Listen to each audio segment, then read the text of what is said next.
जय श्रीमन्नारायण, जय जय श्री राधे। मैं सावर्ण विनोदाचार्य यूट्यूब चैनल सावर्ण विनोदाचार्य के माध्यम से आप सबके सम्मुख प्रस्तुत हो रहा हूँ। और जो आज का चिंतन है, जो विषय है, वो गंभीरता लिए हुए है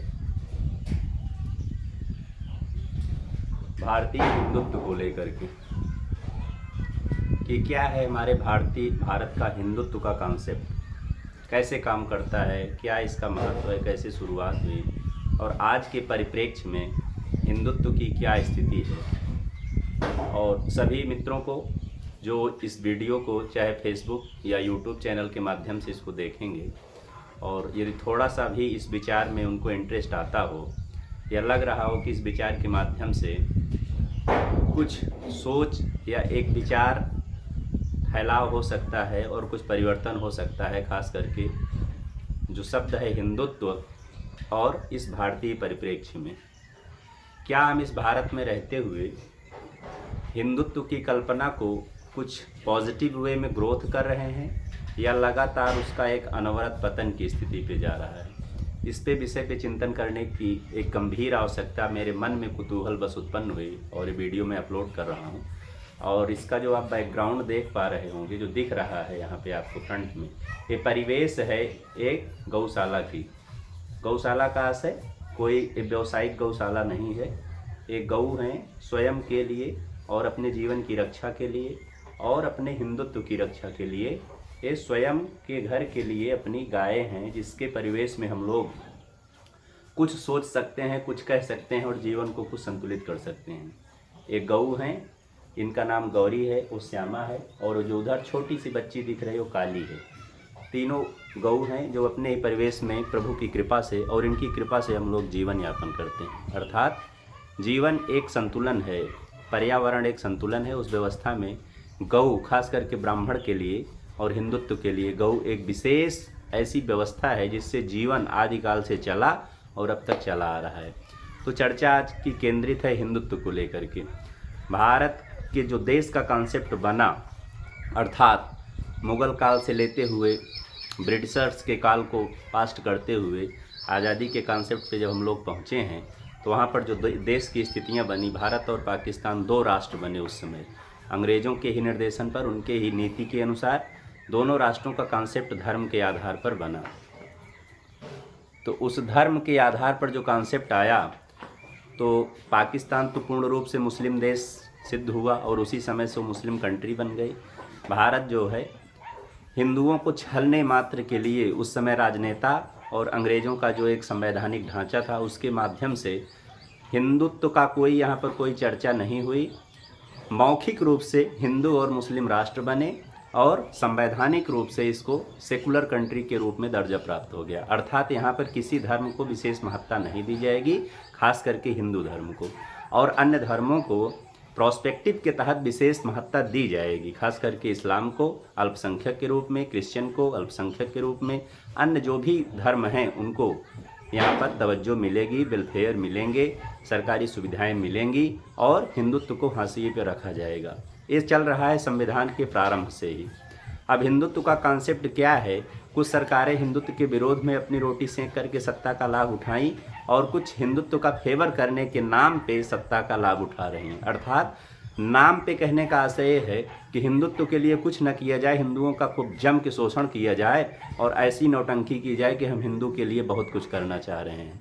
तो अब आके हमारा विषय फिर से वहीं पर केंद्रित होता है कि क्या डॉक्यूमेंट में या भारत के संविधान में या कहीं पे जहाँ पे जनता को ठगा जा रहा है कि हिंदू राष्ट्र बनाएंगे, फलाना करेंगे, तो कहीं एक जगह डॉक्यूमेंट में हिंदू लिख देने से हिंदू राष्ट्र का कॉन्सेप्ट क्लियर हो जाता है या उसका कोई प्रभाव व्याप्त होगा? ऐसा तो मेरे समझ में नहीं आता है। रहने वाले सामान्य प्रजाजन जो कि कथित रूप से संवैधानिक रूप से डॉक्यूमेंट्री हिंदू हैं, लेकिन उनका कल्चर पूर्ण रूप से ये तो इस्लामिक हो चुका है, ये तो क्रिश्चियनिटी को धारण कर चुके हैं। हिंदुत्व का कॉन्सेप्ट किसी डॉक्यूमेंट्री लिखने से नहीं होता। हिंदू एक विचारधारा है, एक रहन सहन की कल्चर है, एक सभ्यता है, एक आचरण है, एक व्यक्तित्व है। तो उस व्यक्तित्व को जब हम नहीं धारण कर पा रहे हैं, चाहे संवैधानिक उसमें विरोधाभास उत्पन्न हो रहा है, चाहे सामाजिक उत्पन्न हो रहा है, चाहे संविधान से हमें नीचा दिखाया जा रहा है, तो हिंदू मात्र लिख देने से जिस हिंदुत्व का कॉन्सेप्ट आप लोगों को लग रहा है कि बन जाएगा, ये मात्र केवल एक छलावा है। और ये शुरू से इस पर राजनीति हुई है और अब भी राजनीति हो रही है। उस समय हिंदू संख्या में अधिक थे, क्षेत्रफल तो इनको कथित रूप से प्राप्त हुआ, लेकिन इस्लामिक कंट्री बनी पाकिस्तान स्वतः पूर्ण रूप से इस्लामिक कंट्री है और भारत कथित रूप से उस समय हिंदू था और आज रूप से इसमें हिंदुत्व का कहाँ ही कोई कॉन्सेप्ट नहीं है। ये वही भारत है जहाँ पर इस्लामिक स्टडीज़ के लिए यूपीएससी में सिलेबस के अकॉर्डिंग उनके सब्जेक्ट को रखा जाता है और इनके कल्चरल स्टडी को सब्जेक्ट को बिल्कुल नहीं रखा जाता है। संस्कृत यदि सब्जेक्ट में है भी तो एक भाषा के रूप में है, हिंदी है भी तो एक भाषा के रूप में है। इनके पुराण को, इनके वेद को, इनके कल्चर को या इनके गीता को तो नहीं रखा गया है। कुरानिक स्टडीज़ पे इस्लाम को तो आप वहाँ पर रखते हो, यहाँ पर नहीं रखते हो। तो जो बड़े बड़े अधिकारी बन के आएंगे, आईएएस बनेंगे, पीसीएस बनेंगे, वो आपके हिंदुत्व को प्रमोट करेंगे। आपको लगता है ऐसा संभव हो पाएगा? यदि ऐसा नहीं लगता है आपको, तो आप किस हिंदुत्व की चर्चा में पीछे पीछे दुम हिलाते घूम रहे हो? किसके दुम हिलाते घूम रहे हो? 10 साल की सत्ता आपने देख लिया भाजपा की भी, और उसके पहले अन्य सरकारों को देखते हुए आपने लगभग 75 के एवं वर्ष को पार कर दिया। और आपके पास यदि एक डेटाबेस होता तो आपको पता लगता कि हिंदुत्व का विकास कितना हो गया, चाहे सत्ता में चाहे विपक्ष में, चाहे सत्ता में चाहे विपक्ष में। किसने हिंदुत्व की चर्चा की? और ये चर्चा की तो केवल चर्चा की, अपनी सत्ता को पाने के लिए, हिंदुत्व के लिए किसी ने कोई काम नहीं किया। आज वही भारत देश है जहाँ पे वेदों में गायों को अघन्या कहा गया, अर्थात जिसका वध कदापि नहीं हो सकता है। स्लाटर हाउस के माध्यम से बीफ शब्द को एक ऐसा उसमें एक प्रकार से धूम्रकेतु बना दिया गया है कि बीफ की हेडिंग में आप डालोगे तो भैंस की मांस को भी कहते हैं, गाय की भी मांस को कहते हैं, किसको कहते हैं कुछ पता नहीं है। और उसी के आड़ में गायें एकदम दबा दबा के कट रही हैं और बीफ निर्यात इनका प्रमोट होता चला जा रहा है। तो किस हिंदुत्व की आप चर्चा करते हो? भारत में कोई ऐसा गुरुकुल नहीं है जहाँ पर इनके वेद पुराण ये सब पढ़ाए जाते हो, ज्योतिष दर्शन पढ़ाया जाता हो और वहाँ पे सरकारी वेलफेयर मिलता हो, और उसी जगह इस्लाम को आपके वेलफेयर मिलता है, बौद्धिज्म को आपको वेलफेयर मिलता है। मंदिर से आने वाले सारे पैसों को गवर्नमेंट ट्रस्टेड करके गवर्नमेंट लेती है, कहीं मस्जिद से पैसा गवर्नमेंट नहीं लेती है। तो आप किस प्रकार के हिंदुत्व की चर्चा कर रहे हैं? आपके हिंदुत्व में स्वयं सबसे बड़ी कमी हिंदुओं की है। यदि हिंदुओं का किसी ने नुकसान किया है सबसे ज़्यादा तो स्वयं हिंदू, उसमें किसी प्रकार का इस्लामिक इशू नहीं है। उसी हिंदुत्व की सरकारों ने उस समय की पार्टियों ने, जब देश आज़ाद हुआ वहाँ से लेकर के आज तक जो हमारे हिंदू प्रतिनिधि जाते हैं, सबसे ज़्यादा यदि किसी ने इसमें घात पहुँचाया है तो हिंदू प्रतिनिधियों ने पहुँचाया है। जब इनकी सत्ता थी, अर्थात जब प्रतिनिधि के रूप में बहुतायत में अर्थात बहुमत में पाए गए, उस समय जब हिंदुत्व की रक्षा के लिए कोई संवैधानिक ढांचा नहीं खड़ी कर पाए, तो आज आप किस मुद्दे पे घूम रहे हो कि इनके कह देने से देश हिंदू राष्ट्र हो जाएगा या कल्चरल चेंज आ जाएगा, यदि आपके व्यक्तित्व में चेंज आ जाएगा? कौन ऐसा परिवार है जो हिंदू के रूप में रहना चाहता है? सब तो इस्लाम और क्रिश्चियनिटी को धारण करने के लिए होड़ मची है, इंग्लिश मीडियम पढ़ने की होड़ मची है, संस्कृत बोल देने वाले को गंवार समझा जाता है, हिंदी शुद्ध बोल देने वालों को गंवार समझा जाता है। किसी बड़ी कंपनी में उसको जॉब नहीं मिलेगी। आप इंटरव्यू के लिए अगर हिंदी आप चुन लेते हो तो आपको उपेक्षित दर्जा और कम मार्किंग दी जाती है। आप किस हिंदुत्व की चर्चा कर रहे हो और किसके पीछे पीछे घूम रहे हो? मेरा एक सॉल्यूशन है, जो देश अपनी गायों की रक्षा नहीं कर सकता है सरकारी रूप से, अर्थात गायें दर दर की ठोकर खाती हैं और एक ऐसा सिस्टम बना दिया गया है कि ग्राम सभा लेवल पे या एक क्षेत्र लेवल पे 2 साल 3 साल छोटे छोटे बछड़े घूमेंगे और किसानों की फसलों को चढ़ चढ़ के जब वो बड़े हो जाएंगे तो बैकडोर से एक ऐसी व्यवस्था बनाई गई है किसानों को ठगने के लिए कि ये लोग बड़ा उत्पाद कर रहे हैं, इनको हम ले जाके उस गौशाला में छोड़ देंगे, यहाँ कर देंगे, वहाँ कर देंगे। 150 की संख्या में ऐसे क्षेत्र क्षेत्र से कलेक्ट किए जाते हैं, उनके एजेंट होते हैं, वो सारे एजेंट ले जा कर के उसको एक सबमिटेड बूचड़ खाना में वहाँ पे कंक्लूड कर देते हैं। वहाँ वो सब के सब कट जाते हैं और किसानों का तो सर्वनाश हुआ ही इस नीति के तहत सरकार के, अर्थात गौओं की जो अधम पीड़ा हुई उसका जिम्मेदार केवल एकमात्र सरकार है। वो पैसा किसको देता है? जो गौओं की संरक्षा के नाम पे गौओं की हत्या खड़े खड़े करता है, अर्थात ऐसे गौशालाओं पे पैसा निवेश करता है। क्यों करता है? क्योंकि बैकडोर से उसे पैसा चाहिए। वहाँ से गौशाला उसी की लाइसेंस प्राप्त कर पाएंगे, वही लाइसेंस ले पाएगा जो बैकडोर से पैसा देने के लिए एजेंटिंग कर लेगा पहले से। नहीं तो आप 100 नहीं 50 नहीं 1000 गायें पाल लीजिए, और खूब आप करिए, नहीं होगा आपका लाइसेंस, नहीं प्राप्त करोगे 900 रुपये पर महीना गाय के लिए। तो ये व्यवस्थाएं सरकार बनाती हैं और डंका क्या बजाएंगी, हिंदू राष्ट्र हिंदू राष्ट्र हिंदू राष्ट्र। हिंदू राष्ट्र भारत कभी नहीं बन सकता है, ना बनेगा भविष्य में, ये मेरी प्रेडिक्शन है। और जिन राजनेताओं को मिर्ची लग रही हो आके बैठ के डिबेट कर लें। जब बीफ निर्यात में आप प्रमोट कर रहे हो, आपकी नीति बन गई है कि बीफ हो जाना चाहिए, तो बीफ का बनना और बीफ का प्रोडक्शन होना ही हिंदुत्व का सर्वनाश है। खुलेआम जानवरों की हिंसा होना और उन्हीं जानवरों को खा करके एक हिंसक प्रवृत्ति के इंसान को प्रमोट करना, और आप हिंदू हिंदू चिल्ला रहे हो। कौन से हिंदू बनाओगे आप भाई? हिंदू रह कौन गया है जिसको आप हिंदू बनाना चाह रहे हो? 10 साल आपने शासन किया और पूरे हिंदुत्व को संजो के चलने का प्रयास किया, तो आपका परिणाम आ गया 2024 में। 2027 का परिणाम आपको और देख लेना है। उसके बाद हिंदुत्व की चर्चा करना इस देश में अपराध होगा, अर्थात जो हिंदू बोलेगा उसके लिए भी अपराध होगा। और उसकी जिम्मेदारी कौन है? ये सभी सरकारों की जिम्मेदारी है। सरकारें ऐसा की हैं, पब्लिक का इसमें कोई इशू नहीं है। हर पब्लिक, खास करके जो हिंदू कॉन्सेप्ट का था, हिंदू मैथोलॉजी का था, हिंदुत्व में रहना चाहता था, लेकिन संवैधानिक और राजनीतिक रूप से उसको हिंदू नहीं रहने दिया जा रहा है। हिंदू रहने के लिए, यदि कोई हिंदू ना रहने के लिए बाध्य कर रहा है, तो 2 इंस्टीट्यूशन काम कर रहे हैं, संविधान और प्रजातंत्र में राजनेता लोग।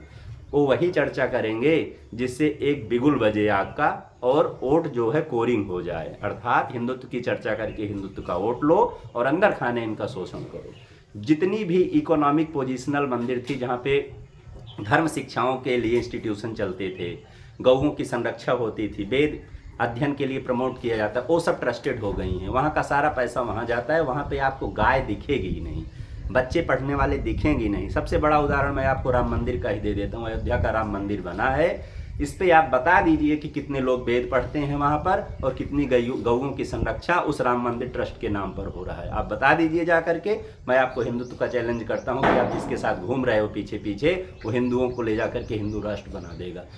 आपको सपना दिखाया जा रहा है और आप उस सपने को हकीकत मान रहे हो कि सपना हकीकत हो जाएगा। एक दिन ऐसा कोई आएगा, संविधान में लिख देगा कि भारत हिंदू राष्ट्र हो गया और पूरी प्रजा हिंदू हो जाएगी। ऐसा ना हुआ है भविष्य में, भूतकाल में, न वर्तमान में, न भविष्य में। यदि कुछ बढ़ा है इस राष्ट्र में, इस पूरे भूमंडल पे, तो 2 ही चीज़ बढ़ा है, हिंदुओं का पतन, इस्लामिक और क्रिश्चियनिटी, जिसको हमारे मैथोलॉजी, सनातन मैथोलॉजी में धर्म के विरुद्ध आचरण करने वाले को अधर्म अर्थात राक्षस कहा गया। वही वृत्ति बढ़ रही है, चाहे जिसके आप पीछे घूम लो, चाहे ना घूम लो, चाहे जो भी कर लो। यदि आपकी गौओं की संरक्षा करनी होती, गौओं के लिए आप प्रतिबद्ध होते उनकी रक्षा के लिए, तो आपकी नीति प्रैक्टिकली यूटिलाइज होती। यहाँ पर गौएं तड़प रही हैं और आप मौज में हो। बीफ निर्यात बढ़ रहा है, हर मोहल्ले हर गली में कट रहे हैं, बकरी, मुर्गा, भैंस, मछली, घोड़े जो भी हैं सब कट रहे हैं, और आप हिंदू राष्ट्र बना रहे हो।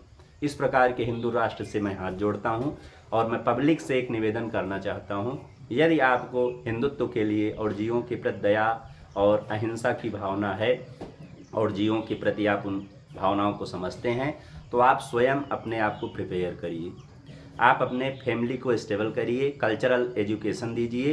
ये शिक्षा भी जो चल रही है, शिक्षा का एकमात्र उद्देश्य है कि भारत की इकोनॉमी को बाहर ले जाना।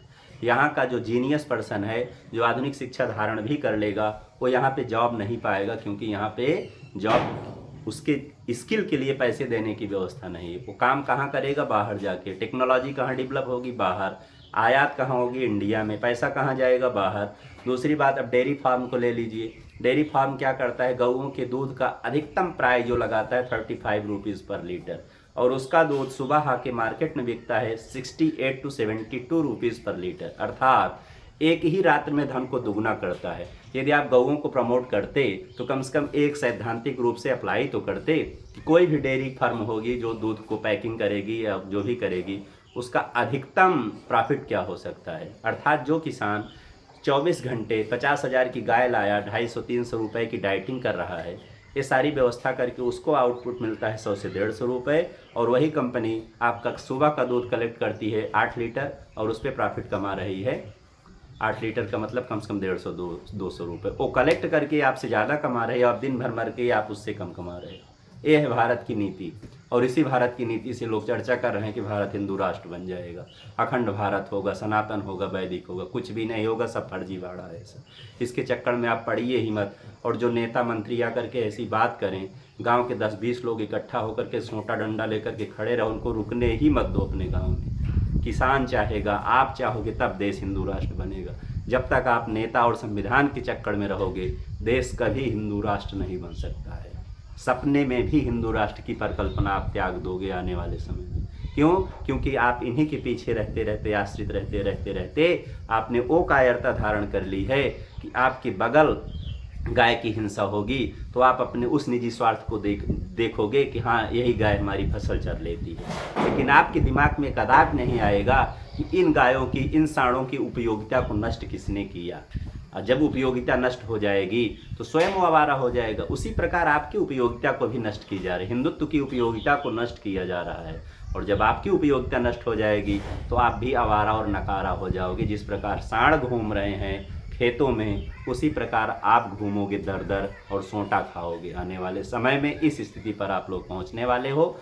गौओं का पालन करो, गौओं का संरक्षण करो। एक भी दूध का बूंद आप कलेक्टिव सेंटर पर मत ले जाइए। मैं कह रहा हूँ, उस बछड़े को पिला दीजिए, उस बछिया को पिला दीजिए, स्वयं पी लीजिए, अन्न मत खाइए, दूध पी के रहिए, लेकिन किसी सेंटर पर अपना एक बूंद दूध मत ले जाइए।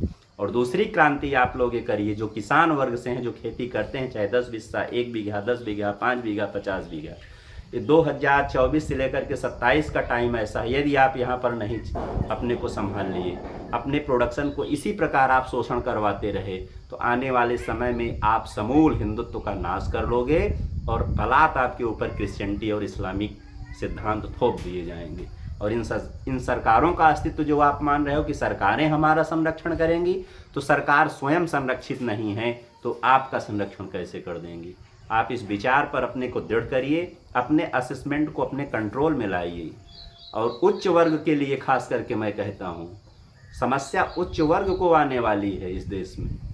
इनको जनरल कैटेगरी में रखा गया है, उन्हीं को हाशिए पे रखा गया है, उन्हीं का सर्वनाश करने के लिए सारी व्यवस्था बनाई गई। देश की आज़ादी से लेकर के अब तक के संविधान के जितने अमेंडमेंट हुए हैं, आप चेक कर लीजिए कि उसमें किस जनरल का कहाँ पे वेलफेयर हो रहा है और कहाँ से लग रहा है कि इनकी व्यवस्था को प्रमोट करने का प्रयास की जा रहा है और इनके किए हुए कर्मों के लिए इनको वेलफेयर दिया जा रहा है। कहीं ऐसा नहीं है। जिसको भी आएगा आप कमेंट में बताइएगा कि हाँ, यहाँ से जनरल को प्रमोट किया गया, यहाँ से इनके उत्थान के लिए राजनैतिक रूप से, संवैधानिक रूप से, सामाजिक रूप से, जहाँ भी आपको लग जाएगा वहाँ आप कमेंट करके बता दीजिएगा।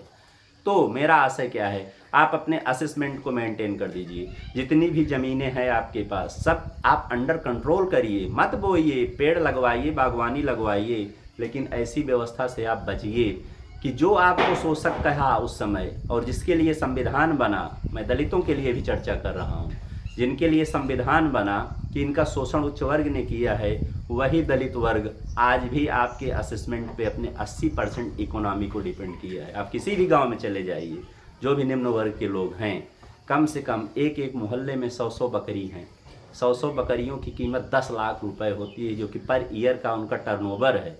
और वो चरती कहाँ है बकरियाँ, आप समझ लीजिए कि उसी शोषक उच्च वर्ग के खेत में, बगीचे में, खलिहान में। और आप कुछ बोलोगे तो आपके ऊपर SC ST भी लगेगा, ये भी मान के चलिए।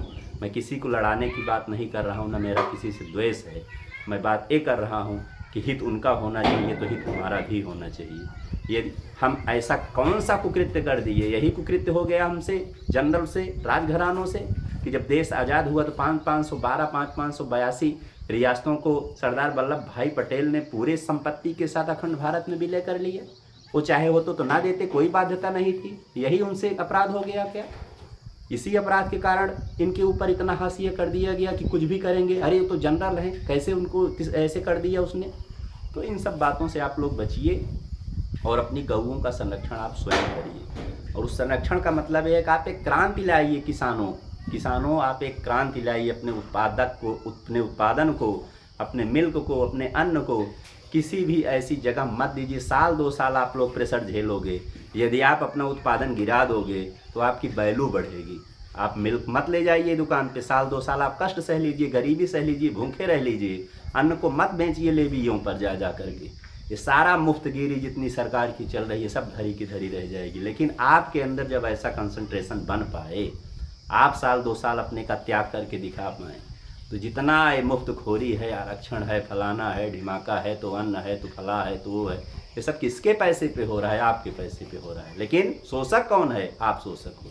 जो दे रहा है वही शोषक है आज के ज़माने में। तो इन सब चीज़ों से आप बचने का प्रयास करिए और गऊओं की संरक्षा करिए। आप यदि 1 बीघे के किसान हैं और गांव में रहते हैं तो निश्चित रूप से आप एक गाय का पालन करिए और अपनी खेती को आप स्वयं करिए। नहीं कुछ बो पा रहे हो तो पेड़ लगवा दीजिए, आंवला लगवा दीजिए, आम लगवा दीजिए, 1,00,000 2 लाख जो लगता है वो आप लगवा दीजिए कर्जा लेकर के। नहीं तो पूरे साल आपके खेतों में बकरियां चरेंगी, 10 लाख का उनका टर्नओवर होगा और आप एक शब्द बोलोगे तो आपके ऊपर मुकदमा कायम हो जाएगा। जय श्रीमन नारायण, जय श्री राधे।